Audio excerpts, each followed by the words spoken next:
I'm Jennifer. And I'm Brent. And we are the cocktail evangelists behind Make and Muddle. Today we are here to talk about one of our favorite topics of all times, and that is sparkling wine. We love it. We have 3 different sparklings that we're dealing with today, and we have some important information for you about sparkling wines. The one thing that I want to make sure you understand is that while all champagne is sparkling wine, not all sparkling wine is champagne. That's right. Sparkling wines are very region specific throughout the world. The first one we're starting with today is going to be a Prosecco that was made in Italy. The second one is going to be a sparkling wine made in the northwest of the U.S. And then lastly, we have our champagne, Henriot, which is one of my favorite champagnes, and that is from France. We are also going to talk about stemware and glassware today and how important that is to the flavor profile and how you experience the wine or the cocktail or whatever it is that you're drinking. This Prosecco that we're getting ready to open right now has a low carbonation to it. One would not believe that. It's lower than your it's called frizzante, which means it's has a lower carbonation than your standard Prosecco. And if we put it into a coupe glass, it would go flat. So we're just going to do a tasting of those. He won't drink much. We won't drink much. It's really nice, very floral. Yeah, absolutely. Getting a little apricot there on that. Apricot or. That's good. Nice acidity. It's like green Granny Smith apple. It is like a green. This would be fantastic with a charcuterie board or any of the cheeses. A nice, like a double cream or. Okay, so then the next one we're dealing with is out of the northwest of the U.S. It is a sparkling wine. And this is made in the same method of that champagne is, and that is that the secondary fermentation occurs in the bottle. And then the yeast is disgorged, and that's what makes champagne special. That's the quick, short version of it. It is. Now for the stemware for this one, we are using traditional champagne flutes. And the champagne flute is shaped so that the bubbles stay contained in there, so that it does tickle your nose a little bit when you are tasting it. And it also, the stem, it's important to hold the stem on champagne glasses so that you don't warm the champagne that's in the glass.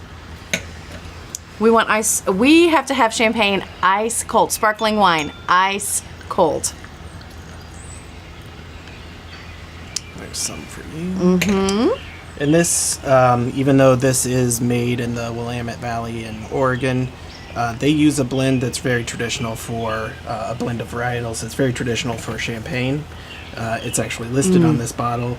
It's 65% Pinot Noir, 30% Chardonnay, and 5% Pinot Meunier. This is a lot more. It almost has a berry.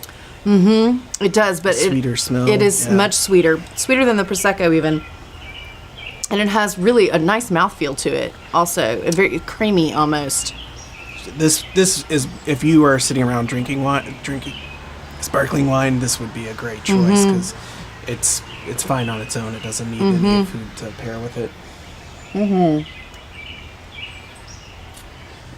That's really lovely.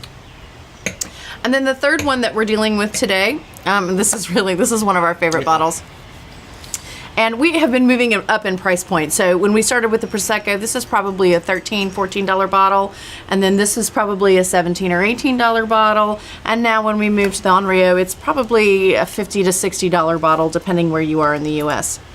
A couple things on opening champagne. The cage is twisted shut. There's always 6 half twists. Nobody knows why. It's just the way it is. Another thing, when you open, you want to hold the bottle, you want to hold the cork. You always want to have a thumb on the cork because, as we saw earlier, this is under pressure, and if this bottle was dropped and you didn't know it and you took the cork off, it could fly off. So always keep your thumb on it, and then when you're opening, you hold the cork and you twist the bottle. You want to start out horizontal. Oh, this is going to go. And move up to vertical, and then you don't want to pop, you want a gentle cough.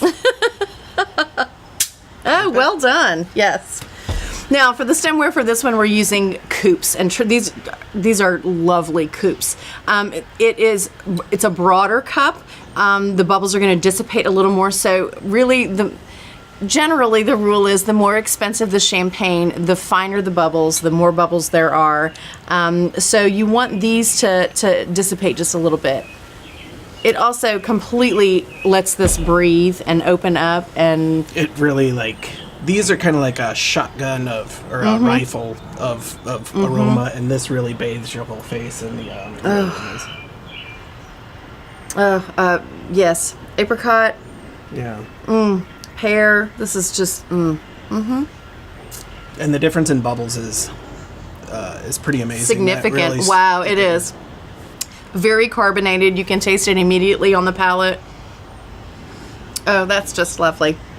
Yeah. And this is, these are all relatively dry. I mean, they're brut. This is a brut, which is, there's only a couple steps more dry than this, but they're not parching. I mean, No, they're not. They're delicious. not. That's right. Your mouth doesn't feel dry after you have a drink. I know Onryo is very Chardonnay heavy, so you'll get a fuller, bigger flavor.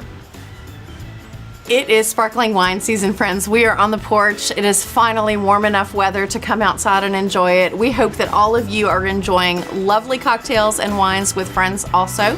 And we appreciate you checking out Makin' Muddle on our YouTube channel. Be sure to click subscribe below so that you never miss an episode. And check us out on Facebook and Instagram. Cheers, y'all. Cheers.